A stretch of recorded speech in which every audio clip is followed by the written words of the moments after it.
காஷ்மீருக்கும் கொரியாவிற்கும் என்ன தொடர்பு என்று எப்போதாவது யோசித்திருக்கிறீர்களா?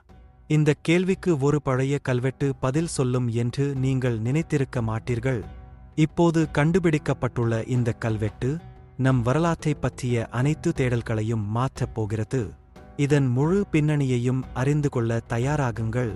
பாகிஸ்தான் நிர்வாகத்தின் கீழ் உள்ள ஜம்மு காஷ்மீரின் முஜஃபராபாத் பகுதியிலுள்ள கோட்லி மாவட்டத்தில் ஒரு காஷ்மீர் தொல்பொருள் ஆராய்ச்சியாளரால் கண்டுபிடிக்கப்பட்ட ஒரு குறிப்பிடத்தக்க கண்டுபிடிப்பு அந்த பகுதிக்கும் கொரியாவிற்கும் இடையிலான சாத்தியமான வரலாற்று தொடர்பை வெளிப்படுத்தியுள்ளது.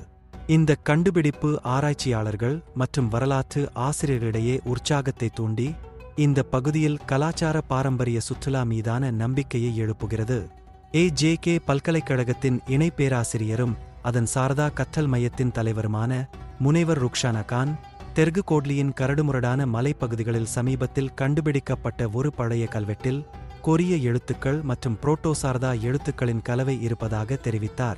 இந்த பகுதிக்கும் கொரிய பகுதிக்கும் இடையேயான தொடர்பை ஆரம்ப ஆய்வை காட்டுகிறது என்று முனைவர் கான் கூறினார்.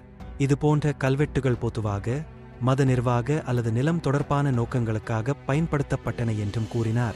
காஷ்மீரில் இருந்து சீனா, கொரியா மற்றும் அண்டை பகுதிகளுக்கு பரவிய பௌத்த மதத்தின் வரலாற்று முக்கியத்துவத்தை அவர் பண்டைய பட்டுச்சாலை வழியாக கண்டறிந்தார். காஷ்மீர் பள்ளத்தாக்கு மற்றும் ஜம்மு பிராந்தியத்தின் சந்திப்பில் மூலோபாய ரீதியாக அமைந்துள்ள கோட்லி தளம் பண்டைய காலங்களில் ஒரு முக்கியமான கலாச்சார மற்றும் மத வழித்தடமாக செயல்பட்டிருக்கலாம். வரலாற்றுக்கு முந்தைய தங்குமிடங்கள், பாறையில் வெட்டப்பட்ட குகைகள், சிதைந்த மனித முகங்களைக் கொண்ட பிரமாண்டமான சுண்ணாம்பு பாறைகள், பழங்கால நீர்க்குளங்கள், புதைக்கப்பட்ட மேடுகள் மற்றும் மண்பாண்டத் துண்டுகள் ஆகியவை அந்த இடத்தில் கண்டுபிடிக்கப்பட்ட பிற பொருட்களில் அடங்கும். இந்த கண்டுபிடிப்புகள் கிமு 4ஆம் ஆயிரமாண்டு முதல் கிபி 18ஆம் நூற்றாண்டு வரை இப்பகுதியில் தொடர்ச்சியான மனித நடவடிக்கைகளை சுட்டிக்காட்டுகின்றன. கலைப்பொருட்களை ஆழமாக ஆய்வு செய்வதற்கும் பிராந்தியத்தின் பண்டைய தொடர்புகளை மீண்டும் உருவாக்குவதற்கும் சர்வதேச ஒத்துழைப்பு, குறிப்பாக கொரிய அறிஞர்களுடன் தேவை என்பதை அவர் வலியுறுத்தினார். மேலும் பகுப்பாய்வுகளை மேற்கொள்ள சாரதா கற்றல் மையம் இப்போது பாகிஸ்தானில் உள்ள பிற பல்கலைக்கழகங்களின் நிபுணர்களுடன் இணைந்து செயல்படுகிறது.